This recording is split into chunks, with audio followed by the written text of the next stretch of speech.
Hey everybody, it's Brooks here, Senior Pastor, First Baptist Church of the Islands. Thank you for joining me for today's 5 for 5 video devotional. So this week we're talking about the topic of thankfulness or gratitude. I want to ask you a question. Have you ever been in a place where you did something for someone or gave them something and there was not any expression of gratitude in response? Maybe you've been driving in traffic and you could have gone on and tried to beat the light, but instead you put the brakes on and you let that person out, into your lane so that they could, get on in, to the traffic flow ahead of you. And they didn't give you a nod. They didn't give you a wave. They didn't kind of do that voice thing we always do. It's like, thank you. They didn't do any of that at all. And you remember what it made you feel like, you're just like, I can't believe I let them out. They didn't even say thank you for what I did. Or maybe you gave a special gift or did something for someone and they never expressed any gratitude at all. You remember kind of what that feels like. And you didn't do it for the thanks, but it would have been nice, had you gotten some expression of gratitude in response. Well, I think the reason that we sometimes feel that way is because we know that gratitude or just expressing thanks is a natural flow from a heart that is grateful, right? It's just sort of what we do when we're grateful for what we have. Now, probably all of us have had times where we got busy or we just forgot, we overlooked an opportunity to say thank you, and we still really were grateful. We just didn't express it the way we should have. Well, this week, a lot of us are thinking about that. It's Thanksgiving week.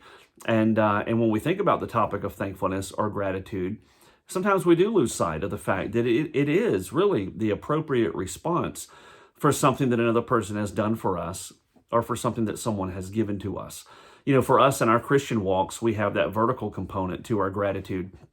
And that's where we express thanks to God for who he is and for what he's done for us. Certainly for Jesus, for his forgiveness that comes in our lives when we turn from our sin and give our lives to Jesus. But we also thank God vertically, between us and him, for the blessings that he gives us, for the things that he does for us. And I hope you do that, not just this week and not just on Thursday, but every single day. Hopefully that's a component of your Christian life.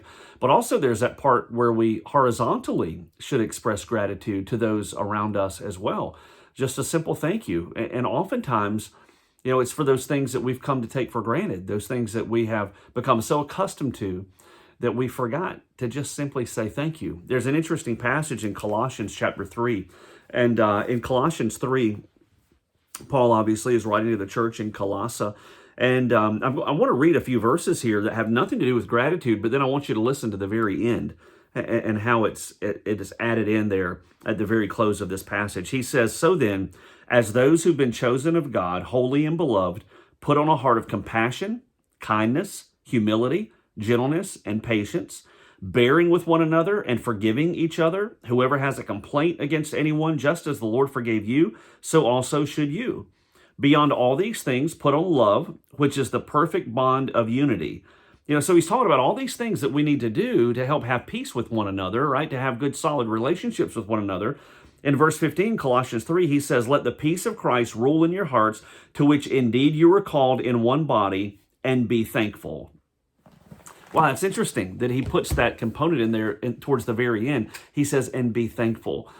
There is that I think truth that can be said that when we're grateful, when we express gratitude to God, between us and him, it really helps us to be grateful horizontally between us and others. But at the same time, I think not only should we have a grateful heart, but we should also express that gratitude. And so maybe this week you can take a moment to thank God literally for who he is and what he's done in your life. But think about ways this week. Let this kind of be an incubator, right? Let this be sort of a testing ground, kind of a trial run, so to speak, this week, to where you can begin to demonstrate and actually express gratitude to people around you, maybe for things that you for a while have taken for granted. Thank him for the little things. Thank him for the things maybe that you've never even verbalized before. It may be coworkers or friends or family, maybe strangers. But let that be a challenge for you this week, for each of us, to take a step a little further, to have a heart that's grateful between us and God, where we tell him thanks, but also where we demonstrate gratefulness, gratitude, thankfulness to those that are around us for who they are and for what they do for us as well.